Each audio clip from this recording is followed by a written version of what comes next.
السلام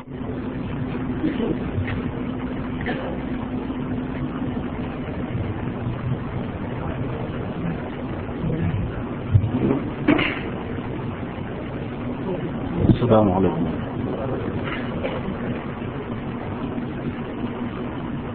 نحمده ونستعينه ونستغفره ونؤمن به ونتوكل عليه ونعوذ بالله من شرور أنفسنا ومن سيئات أعمالنا. من يهده الله فلا مضل له ومن يضلله فلا هادي له، وأشهد أن لا إله إلا الله وحده لا شريك له، وأشهد أن سيدنا ونبينا ومولانا محمدا عبده ورسوله بلغ الرسالة وأدى الأمانة ونصح الأمة، وصلوات الله وسلامه عليه وعلى آله وأصحابه إلى يوم القيامة. أما بعد،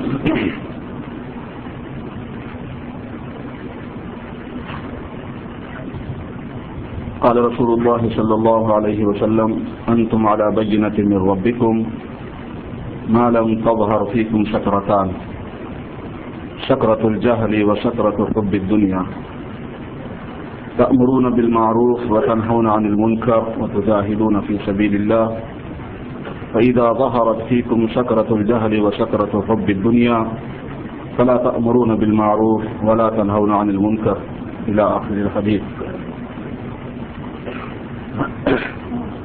برادران اسلام،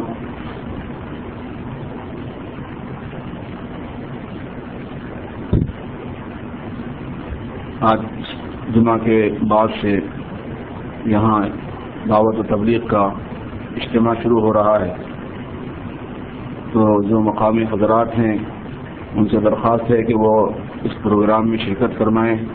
اتوار کے دن صبح تک یہ ہوگا، دعا تک 10-11 بجے تک. یہ ایک تربیتی ماحول ہوتا ہے، اس سے بڑا نفع ہوگا. اور جو بہت سے ساتھی ہیں باہر سے آئے ہوئے ہیں، ان سے بھی درخواست ہے کہ وہ اس موقع سے بھرپور فائدہ اٹھائیں، کیونکہ جب دور و دراز سے سفر کر کے آیا ہے آدمی تو پھر تھوڑا اوقات کی حفاظت کرنی چاہیے. بازاروں میں گھومنا، ہوٹلنگ کرنا، شاپنگ کرنا. شہر میں آئے ہیں آپ دور سے، بہت سی چیزیں ہو سکتا ہے خریدنے کی ذہن میں ہو، یا لے جانا بھی چاہیے بعض مرتبہ سوغات اپنے گھر والوں کو، لیکن اوقات کو ضائع نہیں کرنا چاہیے. اور جو مقامی دوست احباب ہیں ان سے درخواست ہے کہ وہ اپنے ظاہرے کے پروگرام کے بعد گھروں کو بھی جاتے آتے رہیں گے کھانے پینے کے لیے. اگر وہ چاہیں کہ یہیں کھائیں پئیں تو اس کا بھی انتظام ہوتا ہے. جو نئے ہیں شاید انہیں پتہ نہ ہو، اس لیے بتا رہا ہوں. لیکن اگر جانا ہوا تو اپنے دوست احباب کو بھی لائیں، مقامی دوسرے اور ساتھیوں کو بھی متوجہ فرمائیں.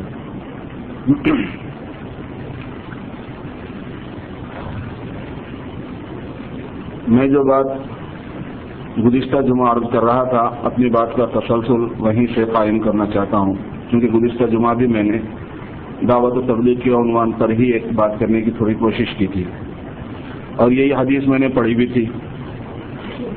حدیث شریف بہت زیادہ تفصیل طلب ہے، لیکن ترجمہ اس کا میں ضرور کر دوں گا تاکہ پتہ چلے کہ سرکار دو عالم صلی اللہ علیہ وسلم نے کس طرح متوجہ فرمایا ہے اپنی امت کو ضروریات دین میں، دین کی ضروری باتوں میں.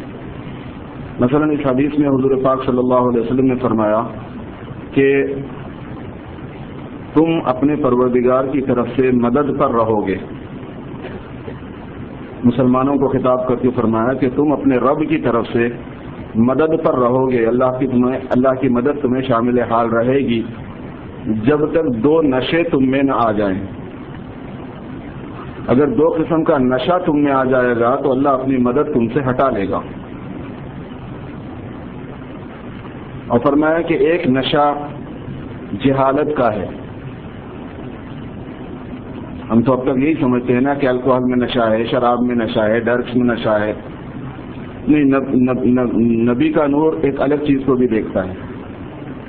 ان کے پاس جو علم ہوتا ہے وہ دوسری ٹائپ کا ہوتا ہے، اور وہ حقیقت ہوتی ہے، وہ بالکل صحیح ہوتا ہے. انہوں نے فرمایا کہ ایک جہالت کا نشہ ہے، اس کی بہت سی قسمیں ہیں. جہالت کے نشے کا ایک حصہ یہ بھی ہے کہ دنیا کا علم حاصل کر کے آدمی فارغ ہو جائے، اب کہے کہ مجھے علم آ گیا. یہ بھی جہالت کے نشے کا ایک پارٹ ہے، کیونکہ دین کا علم اس کے پاس میں نہیں ہے اور دنیا کا بہت اس نے سیکھ لیا ہے، تو ابھی وہ نشے میں ہی ہے، گیا نہیں اس کا نشہ. اور اگر وہ یہ سمجھ لے کہ مجھے علم آ گیا تو یہ ایسے ہی نشہ ہے جیسے شراب پی کے آدمی نالے کے کنارے پہ پڑا رہتا ہے اور سمجھتا ہے کہ میں دجلہ کے کنارے تفریح کر رہا ہوں, لیک کے کنارے پکنک کر رہا ہوں. تو جہالت کا ایک نشہ ہے. حضور نے فرمایا کہ جب جہالت کا نشہ ہوگا تو حق و باطل, خیر و شر میں تمیز تمہارے پاس ہوگی نہیں. اور دوسری چیز فرمائی کہ دنیا کی محبت کا نشہ, یہ دو نشے ہیں. پھر فرمایا حضور نے کہ تم امر بالمعروف کو اپنا مشغلہ بناؤ گے, نہی عن المنکر کو اپنا مشغلہ بناؤ گے, دین کے لیے جان مال لگانے کو اپنا مشغلہ بناؤ گے. یہ تمہارا اپنا شعار ہے, چونکہ تم ایسے ہی نبی کی امت ہے اور ایسے ہی کام کے لیے تمہیں رکھا گیا ہے, تو تم یہ کام کرو گے. لیکن جب یہ دو نشے تم میں آ جائیں گے تو پھر یہ تین کاموں کو تم چھوڑ ڈالو گے. اذا ظهرت فيكم سكرة الجهل, جب جہالت کا نشہ آ جائے گا تو پھر عمل بالمعروف نہی عن المنکر تم چھوڑ دو گے, نہیں کرو گے. اور پھر اس کا جو برا انجام ہے وہ بھی حضور نے بتایا آگے, میں نے پوری حدیث نہیں پڑھی ہے. فرمایا اس کا انجام یہ ہوگا کہ دشمن تم پر مسلط رہے گا اور اللہ دشمن کے تسلط کو اس وقت تک نہیں ہٹائے گا جب تک تم ان دو نشوں کو توڑ کر اس کام میں نہیں لگو گے جو تمہاری ذمہ داری کے کام ہے. یہ حدیث شریف کا مفہوم ہے. اس کے بعد میں اپنے اس مضمون سابق کی طرف جاتا ہوں جو میں نے گزشتہ جمعہ میں شروع کیا تھا, اسی سے متعلق کچھ باتیں عرض کرنا چاہتا ہوں. میں نے عرض کیا تھا کہ اللہ تعالیٰ نے جو شریعت بنائی ہے, قرآن کا علم, حدیث کا علم, اور وہ جو زندگی ہے شریعت والی, حضور صلی اللہ علیہ وسلم کی لائی ہوئی پاکیزہ زندگی, وہ ہماری طبیعت سے ہٹی ہوئی ہوتی ہے. فطرت سے تو موافق ہے, ہمارے نیچر سے تو وہ میچ کرتی ہے, لیکن ہماری طبیعت سے میچ نہیں کرتی. وہ طبیعت کا میلان ہمارا گناہوں کی طرف ہے, اس کو امارہ, نفس امارہ کہتے ہیں, نفسانیت کی طرف ہے, وہ نہیں ہوتا. اور کامیابی ہے دین پر آنے میں. تو اس انسان کو اپنی طبیعت سے شریعت پر آنے میں محنت کرنی پڑتی ہے. اور حضور پاک صلی اللہ علیہ وسلم نے تربیت فرمائی صحابہ کی, اسی لیے تربیت کا کام بیچ میں آتا ہے, ٹریننگ کا کام بیچ میں آتا ہے. اور حضور کے بعد صحابہ نے, پھر تابعین نے, پھر تبع تابعین نے, پھر اولیاء امت نے, ہر زمانے میں پھر وقت کے انسانوں کو ان کی طبیعت سے اٹھا کر شریعت پر لانا اور اس کا عادی بنانا, یہ ایک کام ہوتا ہے. اس کے لیے مختلف تدبیریں اختیار کرنی پڑتی ہیں, اور یہ تدبیریں اجتہادی ہوتی ہیں, اور اس کے قاعدے ہوتے ہیں شریعت میں. وہ تدبیر خود مقرر نہیں ہوتی, بلکہ تدبیر تو انسانی سہولت سے اور موقع محل کی نزاکت کے اعتبار سے ہوتی ہے. جیسے فقہ میں اجتہاد کا دروازہ ہوتا ہے, تربیت میں بھی اجتہاد کا دروازہ ہوتا ہے. البتہ یہ بات شاید آپ لوگوں کے علم میں ہوگی کہ فقہ میں اجتہاد کا دروازہ اصول میں بند ہو گیا, فروع میں جاری ہے. اصول کہتے ہیں قاعدے کلیہ بنانے میں, فروع کا مطلب ہے اس کے جتنے برانچ نکالنے پڑتے ہیں وقت ضرورت باتیں اس میں سے. تو فروع میں تو ہے, اصول میں بند ہو گیا. تربیت کے اندر اجتہاد کا دروازہ ابھی بند نہیں ہوا. اس میں آدمی کو مختلف سوچ سمجھ کے آدمی کے, البتہ اس کے قاعدے ضرور ہیں قرآن اور حدیث کے اندر. اس لیے ہر زمانے کے جو اولیاء اللہ ہوتے ہیں, اللہ پاک ان پر اس بات کو کھولتے ہیں کہ لوگوں کے حالات, ان کے مزاج, ان کی خصوصیتیں, ان کی طبیعتیں, ان کی ضرورتیں, ان کا انوائرمنٹ, ان کے ہیبٹس, ان کو سامنے رکھ کر ان کو کیسے ان سے نجات دلائی جائے اور کیسے ان کو شریعت پر لایا جائے, سنت والی زندگی پر اور اس لائف پر لایا جائے. یہ کام اولیاء اللہ کو کرنا ہوتا ہے, کرتے ہیں ہر زمانے کے اولیاء اللہ. اور یہ حضور پاک صلی اللہ علیہ وسلم نے پہلے سے پیشین گوئی کے طور پر بھی فرما دی ہے بات. یہ جو کام ہوتا ہے بیچ میں تربیت کے واسطے اجتہاد کا, ہر شیخ اور ہر پیر اور ہر مربی, ہر تزکیے والا, اس کو اللہ پاک ایک نہج کے فہم عطا فرماتے ہیں. اس زمانے میں جو اس تبلیغ کے گویا یہ سمجھ لیجیے کہ مجدد کہلاتے ہیں, حضرت الیاس صاحب رحمۃ اللہ علیہ, وہ بھی بڑے اولیاء کی بار میں سے گزرے ہیں. اللہ تبارک و تعالیٰ نے ان کو بڑا بزرگ اور بڑا شیخ بنایا, اور وہ مرید بہت کرتے تھے لوگوں کو ذکر اذکار بھی بتاتے تھے, کیونکہ اس زمانے میں تربیت کا سسٹم وہی رائج بھی تھا, ابھی بھی ہے, وہ اس زمانے میں بھی تھا. تو اس میں ہوا یہ کہ خود ان کا بیان ہے ایک جگہ پر کہ میرے ذکر اور تعلیم اور تلقین سے لوگوں کو بہت زیادہ اور بہت جلدی فائدہ ہونا شروع ہو گیا, لیکن میرے دل میں ایک بات آ گئی کہ کتنے لوگ میرے پاس آ رہے ہیں اور کتنے لوگوں کو فائدہ مجھ سے ہو رہا ہے, اور کتنے لوگ نہیں آ رہے ہیں اور کتنے لوگ کسی کے پاس بھی نہیں جا رہے ہیں. یہ وہ زمانہ تھا جب شدی تحریک بہت تھی ہندوستان میں, ہندوستان بٹا ہوا نہیں تھا. پاکستان، بنگلہ دیش، سری لنکا، ہندوستان، یہ سب ایک ہی تھا۔ ایسی صورت میں یہ صورتحال تھی کہ غیر مسلم تحریکیں خود کام کر رہی تھی اور لوگ ارتداد میں جا رہے تھے، مرتد ہو رہے تھے۔ اب تو ایسے وقت میں پیروں کی طرف آنے والا، اپنی تربیت کرانے والا کون ہوگا؟ اور جہالت کے زمانے میں جو پیر کی طرف آتا بھی ہے مقدموں میں کامیابی کے لیے، بیماری چلے جانے کے لیے، شیطان ہٹ جانے کے لیے، پریشانی دور ہونے کے لیے، اولاد ہو جانے کے لیے، اللہ کی معرفت حاصل کرنے اور رضا حاصل کرنے کے لیے تو کوئی کام کرنا بھی نہیں پڑتا، اس میں تو بہت ہارڈ جاب ہے۔ وہ وظیفہ لے لینا، تعویذ لے لینا، یہ بہت ایزی جاب ہے، لیکن اس کام کے لیے بہت محنت کرنی پڑتی تھی، بڑے بڑے مجاہدے اس کے لیے ہوتے تو وہ بھی نہیں رہا۔ تو پھر اللہ تبارک و تعالیٰ نے حضور پاک صلی اللہ علیہ وسلم کے زمانے میں عام جہالت والے گویا دور میں تربیت کا جو نہج تھا عمومیت کے ساتھ، وہ ان پر کھول دیا کہ تو آپ ایسے ہی کیوں نہیں کر لیتے۔ پھر انہوں نے قرآن و حدیث میں غور کیا، علماء کرام کو جمع کیا، مشورے کیے، اللہ پاک نے دھیرے دھیرے کام کی یہ شکل ان کو سمجھا دی کہ اگر تم اس طرح کرو گے تو یہ ایک محنت ہے، اس محنت سے لوگوں کا رجوع ہو جائے گا دین کی طرف، اور لوگوں کو اپنی طبیعتوں کی مخالفت کر کے شریعت پر آ جانا دھیرے دھیرے آسان ہو جائے گا۔ اب ہوتا اس میں یہ ہے کہ اس کام میں مشغول کرنے کے لیے، متوجہ کرنے کے لیے دو طرح کی باتیں کی جاتی ہیں، کرنا چاہیے۔ ایک لائن ہے اس کی عمل کی طرف دعوت دینا، اس کے فائدے بتانا، دعوت کی اہمیت سمجھانا، تبلیغ کی اہمیت بتانا، اس کی عظمت بتانا، یہ کام ہوگا۔ ابھی جمعہ کے بعد سے جب سلسلہ شروع ہوگا، بیانات کا حلقے لگیں گے، یہ ہوں گا، وہ سب یہ چیز آتی رہے گی۔ اور ایک کام اس میں علمی لائن کا بھی ہوتا ہے تھوڑا سا، کہ باعتبار علم کے تجزیہ کر کے فائنڈ آؤٹ کرنا کہ ہاں بھائی یہ کام کرنے والا ہے، یہ صحیح ہے، اس میں کوئی غلطی نہیں ہے۔ میں اس ٹاپک کو تھوڑا چھیڑنا چاہوں گا، اگرچہ کہ اس کے لیے ٹائم چاہیے، لیکن اب جو بھی 10-15 منٹ ہے۔ اس لائن کے نقطے ہیں بہت سے، یعنی اس کی شاخیں ہیں کچھ جاننے کی۔ کسی چیز کے صحیح ہونے کے لیے یا کسی آدمی کے کام کے صحیح ہونے کے لیے پہلے ایک چیز یہ طے کرنی ہوتی ہے کہ یہ کام کا کرنے والا قابل اعتماد ہے کیا نہیں، آدمی قابل بھروسہ ہے کیا نہیں ہے۔ پھر یہ بات کبھی دیکھی جاتی ہے کہ یہ کام جن اصولوں پر ہے وہ اصول شرع کے موافق ہیں کیا نہیں۔ پھر کسی کام کا تجزیہ کرنے کے لیے یہ چیز دیکھنی ہوتی ہے کہ اس کام کا رزلٹ اور نتائج کیا ہیں، اس کے کیا اثرات مرتب ہوئے، اس نے کسی گمراہی کو تو جنم نہیں دے دیا، اس نے بے فائدہ تو کام نہیں کر دیا، کوئی فائدہ ہی نہیں ہو رہا، لوگوں کی جان مال ضائع ہو رہا ہے، ایسا تو نہیں ہوا۔ تو کبھی ریزلٹ سے تجزیہ کیا جاتا ہے، کبھی کام کے اصول اور ضابطوں سے تجزیہ کیا جاتا ہے، کبھی کام کی طرف منسوب شخصیت سے تجزیہ کیا جاتا ہے۔ بریفلی میں تھوڑا ان کا ذکر کرنا چاہوں گا، اگرچہ یہ ہر ٹاپک اس میں کا بہت ٹائم چاہتا ہے، لیکن انشاءاللہ جو بھی ذکر ہو جائے گا اس میں بھی خیر ہے۔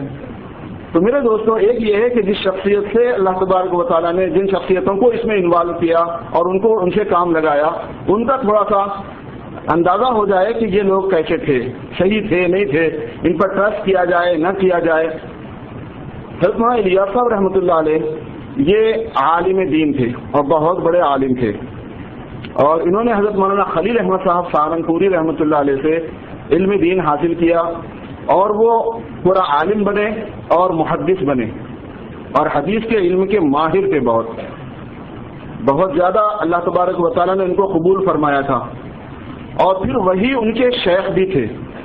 اور آپ کو پتا ہے کہ دین کا علم اور دین کی تربیت، شیخ کا مطلب ہوتا ہے ٹریننگ لینا، تربیت لینا، علم کا مطلب ہوتا ہے کہ قرآن حدیث کا علم سیکھنا۔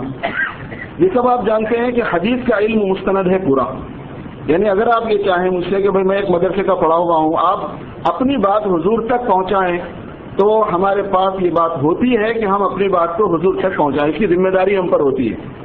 اگر آپ مجھ سے پوچھیں کہ آپ کے استاد کون ہیں تو مجھے نام بتانا پڑے گا، ان کے استاد کون ہیں مجھے نام بتانا پڑے گا، ان کے استاد کون ہیں، ان کے استاد کون ہیں، ان کے استاد کون ہیں، ان کے استاد کون ہیں، یہ سند ہر عالم کے پاس ہوتی ہے، ہر عالم کے پاس ہوتی ہے۔ بعد آپ کا بغیر سند کے نہیں، شہادت فضیلت کی نہیں دی جاتی، عالم کا سرٹیفکیٹ نہیں دیا جاتا کہ یہ علم کہاں سے آیا۔ اور ایک مشہور چیز ہے وہ ہر عالم کے پاس ہوتی ہے، تو ظاہر ہے کہ مولانا الیاس صاحب کے پاس بھی تھی کہ خلیل احمد صاحب نے کس سے پڑھا، ان کے استاد نے کس سے پڑھا، ان کے استاد نے کس سے پڑھا، ان کے استاد نے کس سے پڑھا، اور یہ بات اس راوی تک چلی جاتی ہے جہاں سے وہ حدیث آئی اور جہاں سے وہ بات دین کی منتقل ہوتی ہوئی آئی۔ تربیت کی لائن میں بھی سند ہوتی ہے، ان کے مثلا شیخ جو ہے وہ حضرت مولانا خلیل احمد سہارنپوری تھے، تو ان کو ان سے تربیت ملی، اس تربیت کا بھی ایک سلسلہ ہوتا ہے، ان کا علم بھی مستند ہے، ان کی تربیت بھی مستند ہے۔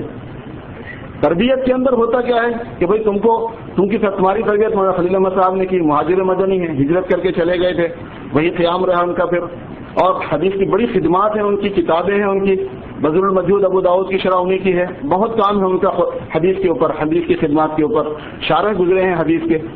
تو ان کی جو یہ جو ظاہر ہے کہ انہوں نے بھی تربیت لی. تو ان کے جو شیخ ہیں سب جانتے ہیں کہ وہ حضرت مولانا رشید احمد صاحب گنگوہی رحمۃ اللہ علیہ ہیں. قطب الارشاد ان کا لقب ہے. اپنے وقت کے عالم دین بھی تھے، وقت کے گویا سمجھے کہ فقہ و حدیث کے امام بھی تھے اور تصوف کے امام بھی تھے. بعض لوگ مولانا رشید احمد صاحب گنگوہی رحمۃ اللہ علیہ کے بارے میں یہ تاثر رکھتے ہیں کہ ان کا ان کے پیر سے تعلق اچھا نہیں تھا شاید، کیونکہ رائے میں تھوڑا سا فرق بعض جگہوں پر ذکر کیا گیا. وہ بات پوری نہیں معلوم ہونے کا نتیجہ ہے. حضرت مولانا حاجی امداد اللہ صاحب کے وہ خلیفہ ہیں.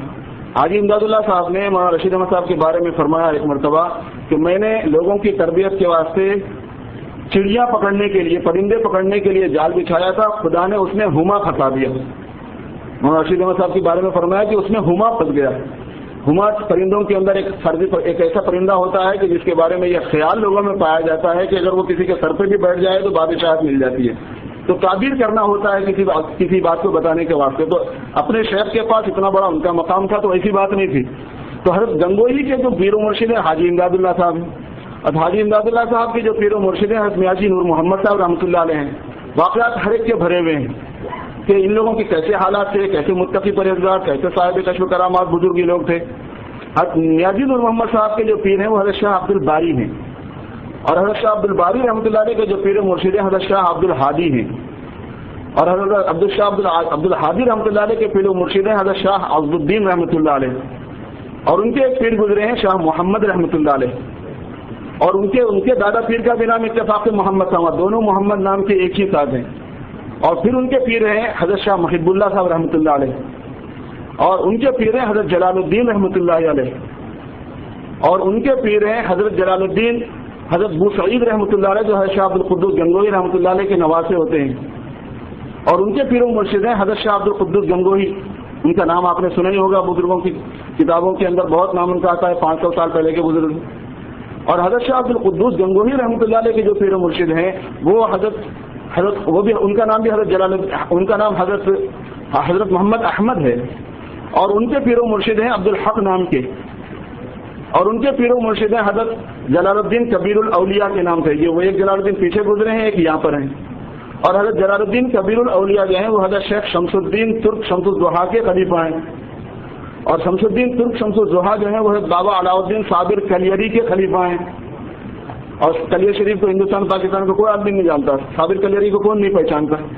اور حضرت صابر کلیری بابا فرید الدین کے خلیفہ ہیں، اور بابا فرید الدین حضرت شاہ قطب الدین بختیار کاکی کے خلیفہ ہیں، اور قطب الدین بختیار کاکی حضرت شاہ معین الدین اجمیری رحمۃ اللہ علیہ کے خلیفہ ہیں.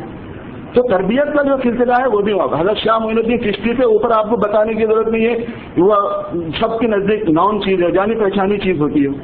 اس واسطے کہ ان کے حضرت شیخ شریف زندری رحمۃ اللہ علیہ ہیں، اور پھر حضرت عثمان ہارونی، پھر حضرت شاہ شریف زندنی ہیں، پھر ان کے شیخ کا نام حضرت محمد ہے، اور ان کا نام حضرت احمد ابدالی ہے. اور پھر اس کے بعد شیخ حذیفہ مراشی ہیں، شیخ حذیفہ نہیں ہے، حضرت شاہ ممشاد بینوری آتے ہیں بیچ میں. اور پھر ان کے پیر و مرشد آتے ہیں بو حبیرہ، اور ان کے آتے ہیں حضرت خواجہ حذیفہ مراشی. اور حضرت حذیفہ مراشی کے پیر و مرشد ہیں حضرت ابراہیم بن ادہم رحمۃ اللہ علیہ. اور ابراہیم بن ادہم جو ہے وہ فضیل بن عیاض کے خلیفہ ہیں. فضیل بن عیاض عبد الواحد بن زید کے خلیفہ ہیں. عبد الواحد بن زید حسن بصری کے خلیفہ ہیں. حسن بصری حضرت علی کے شاگرد ہیں. اور کیا چاہیے؟ غرض یہ ہے کہ علمی لائن ہو یا تربیتی لائن ہو، یہ ایک نون پرسن ہے اور مستند ہیں. اور وقت کے، اور پھر یہ ہے کہ ان کی ذاتی زندگی کتنا تقویٰ تھا، کتنی طہارت تھی، کتنی بزرگی تھی، کیسے خدا کا خوف تھا، کیسے جان و مال کو. بڑے رئیس آدمی تھے وہاں الیاس رحمۃ اللہ، ویسے آدمی نہیں تھے. اور انہوں نے دین پھیلانے کے لیے بڑی قربانیاں دی ہیں، اپنی جائیدادوں کو انہوں نے لگا دیا ہے. بے شمار گاؤں ان کے قبضے میں تھے. جو اس زمانے کا رواج تھا کہ ایک آدمی ایک رئیس جو زمیندار طبقہ جو ہوتا ہے، کئی کئی گاؤں ان کے پاس ہوتے ہیں، وہ سب انہوں نے تبلیغ کے کام کے لیے لگا دیے. اور فقیر ہو گئے تھے، کھانے کے لیے فاقے انہوں نے برداشت کرنے پڑے باوجود رئیس ہونے کے، اور سارا اسی پہ لگا دیا تھا. بڑی لمبی کہانی ہے میرے دوست. اور پھر بزرگوں کے پاس حضور پاک صلی اللہ علیہ وسلم کے فیض کا ایک حصہ خاص ہوا کرتا ہے. ہر بزرگ کو حضور کا فیض ہوتا ہے اور حضور ہی کی نسبتیں ہوتی ہیں. ان بزرگ کے پاس میں جو خاص نسبت تھی وہ امت کا غم تھا. ان کا کیا ہوگا؟ یہ کیسے سدھر جائیں گے؟ ویسے ہر بزرگ کے پاس ہوتا ہے، لیکن کوئی خاص نسبت زیادہ ابھر جاتی ہے کسی کی۔ ان کا حال یہ تھا کہ یہ رات کے اندھیروں میں جنگل کے اندر ایسے روتے تھے امت کی ہدایت کے لیے اور اس کی اصلاح کی شکلوں کے وجود میں آ جانے کے واسطے کہ دیکھنے والے بیان کرتے ہیں کہ جیسے کسی ماں کا اکلوتا لڑکا مر جائے تو جیسے وہ دھاڑے مار مار کے روتی ہے اور اس کی آہوں کا تسلسل ٹوٹتا نہیں ہے، حضرت الیاس صاحب رحمۃ اللہ علیہ مسلسل راتوں میں جنگل کے اندر سجدے میں سر رکھ کر اس طرح ٹھاٹے مار مار کے رویا کرتے تھے جیسے کسی کا اکلوتا بیٹا مر گیا ہو، اور ان کے بیٹے کا کوئی ان کو غم نہیں تھا، کوئی بیٹا نہیں مرا تھا ان کا، بلکہ ان کو اس بات کی فکر تھی کہ اللہ کوئی شکل ایسی آ جائے دنیا میں وجود جس سے انسانوں کو راہ مل جائے، اور یہ جو دہریت کی طرف اور ارتداد کی طرف اور بے دینی کی طرف اور بدتمیزی کی طرف انسانیت کا جو سیلاب ہے قرآن و حدیث سے دوری کا، وہ کس طرح پلٹ پڑے۔ اللہ پاک نے ان پر بات کھول دی۔